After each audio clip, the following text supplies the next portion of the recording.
അനുമോൾ ഇന്ന് ഷാനവാസിൻ്റെ അടുത്ത് കുറച്ച് വിഷമങ്ങൾ പറയുന്നുണ്ട്.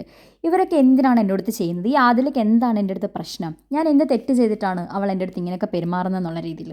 പിന്നെ ഈ പുറത്തുനിന്ന് വന്ന ആൾക്കാർ ഒരുപാട് കാര്യങ്ങൾ ഈ പറഞ്ഞു കൊടുക്കും.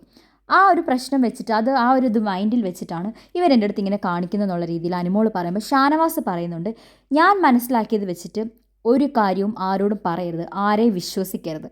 അപ്പോൾ ഷാനവാസ് എന്താ പറയുന്നതെന്ന് വെച്ചാൽ അനുമോൾ ഒരു നമ്പർ എഴുതി കൊടുത്തു PR-ന്, എന്നിട്ട് അക്ബറിനെ തകർക്കാൻ വേണ്ടി. എന്നിട്ട് ആദ്യം അതെല്ലാം ഇതിവിടെ പറഞ്ഞു നടന്നല്ലോ. അതിനകത്ത് എത്രത്തോളം സത്യം ഉണ്ടെന്ന് അറിയത്തില്ല. അത് അക്ബറിനോട് ഷാനവാസിനോട് അനുമോൾ പിന്നെ അത് ക്ലാരിഫൈ ചെയ്യുന്ന ഒരു സീനുണ്ട്. അത് ഞാൻ പിന്നീട് എക്സ്പ്ലെയിൻ ചെയ്യാം. അപ്പോൾ അനുമോൾ പറഞ്ഞിട്ടുണ്ട്, ഞാനിങ്ങനെ ഒരാളുടെ അടുത്ത് ഞാൻ പറഞ്ഞിട്ട് അയാൾ പുറത്ത് പറയുമ്പോൾ എനിക്ക് പ്രശ്നം വരുന്ന രീതിയിലുള്ള ഒരു കാര്യവും ഞാൻ ആരോടും പറഞ്ഞിട്ടില്ല.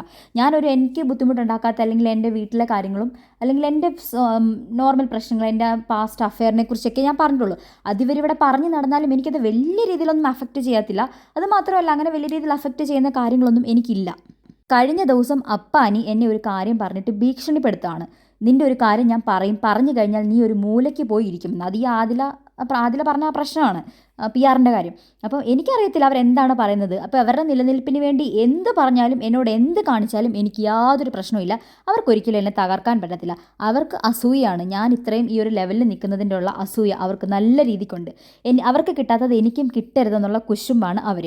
അതിനാണ് അവർ ഈ മനുഷ്യത്വമില്ലാത്ത പ്രവൃത്തി എൻ്റെ അടുത്ത് കാണിക്കുന്നത്. ഞാൻ ആദിലയ്ക്കും നൂറയ്ക്കും ഒക്കെ ഒരുപാട് ഉപദേശങ്ങൾ കൊടുത്തിട്ടുണ്ട്. എങ്ങനെ ഫിനാൻസ് എക്സ്പെൻസ് നടത്തണം, എങ്ങനെ സേവ് ചെയ്യണം എന്നൊന്നും അവർക്ക് അറിയത്തേയില്ല.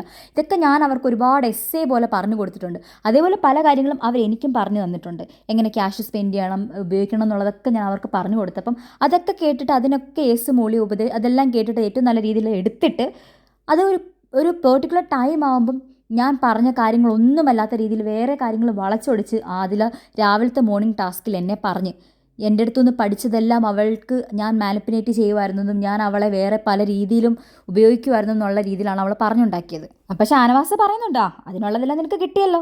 നീയാണ് മാനിപ്പുലേറ്റ് ചെയ്തതെന്നും, നീയാണ് അക്ബറിനെതിരെ മാനിപ്പുലേറ്റ് ചെയ്തതെന്നും, അനിയത്തിമാരെ പോലെ നീ അവരെ നോക്കിയതിനും എല്ലാം നിനക്ക് നല്ലതുപോലെ കിട്ടിയില്ലേ. അപ്പോൾ അനുമോൾ പറയുന്നുണ്ട്, ഇവളുമാർ സിറ്റുവേഷൻ അനുസരിച്ച് പെരുമാറുന്ന സ്വഭാവമാണ്. എപ്പോഴെങ്കിലും ഇവർ മനസ്സിലാക്കും ഇവരെന്താ ചെയ്ത് കൂട്ടിയെന്ന്. പക്ഷേ സമയമെടുക്കും. പക്ഷേ ഇവർ കാണിച്ചത് ശരിയായില്ല. സിറ്റുവേഷൻ അനുസരിച്ച് പെരുമാറുന്ന ആൾക്കാരാണെന്നും ഡബിൾ സ്റ്റാൻഡ് ആൾക്കാരാണെന്നും ഇപ്പോഴാണോ അനുമോൾക്ക് മനസ്സിലായത്? ഇത് അനുമോൾ പണ്ടേ മനസ്സിലാക്കിയ കാര്യമാണ്. എന്നിട്ട് അനുമോൾ പോയി മിണ്ടാതിരുന്നാലും ഇവളുമാരുടെ നിലനിൽപ്പിന് വേണ്ടി ഇവർ തിരിച്ചു വന്ന് മിണ്ടും. അതാണ് ഇവിടെ നടന്നുകൊണ്ടിരിക്കുന്നത്. അങ്ങനെ തൻ്റേതായിട്ടുള്ള കുറേ പ്രശ്നങ്ങൾ ഷാനവാസിൻ്റെ അടുത്ത് അനുമോൾ ഷെയർ ചെയ്യുന്നുണ്ട്.